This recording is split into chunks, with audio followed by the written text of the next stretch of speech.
Hi friends, good evening అండి. ఈరోజు సేమియా కేసరి ఎలా చేసుకోవాలో చూసేద్దామండి. వాన పడుతుంది కదా, చల్లగా ఉన్నప్పుడు వేడివేడిగా హల్వా చేసుకుని తిందాం.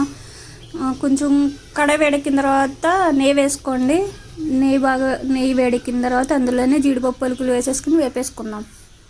బాగా మాడినవ్వకండి, మాడితే గమ్మున పిల్లలు తింటారు కదా, అందుకని వేపేసుకుని పక్కకు తీసుకున్నాక ఆ నెయ్యిలోనే సేమియాలు కూడా వేసేసుకుని ఒక కప్పు సేమియా అండి, ఒక కప్పు సేమియా వేపేసుకున్నాం.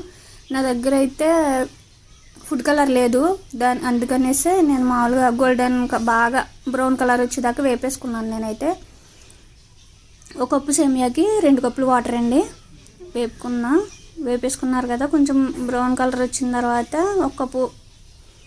2 కప్పులు వాటర్ వేసేసుకున్నాం. 2 కప్పులు వాటర్ వేసేసుకుని కలిపేసుకున్నామండి. మొత్తం అంతా సేమియా ఉడికిదాకా కలిపేసుకుందాం.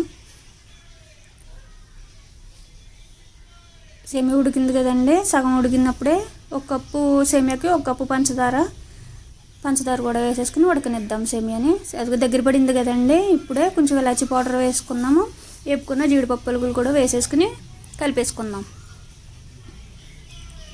ఇది కొంచెం ఇలాగా వాటరీగానే ఉంటేనే బాగుంటుందండి. అది బాగా దగ్గర పడిపోయిందంటే పొలాల కింద గుచ్చుకున్నట్టు అదో టైప్లో వస్తుంది. అలా కాకుండా వేగనిద్దాం, కొంచెం వాటరీగానే తీసుకుందాము. రెడీ అయిపోయింది కదండి. నేనైతే టేస్టింగ్ చేసి చూపిస్తాను మీకు.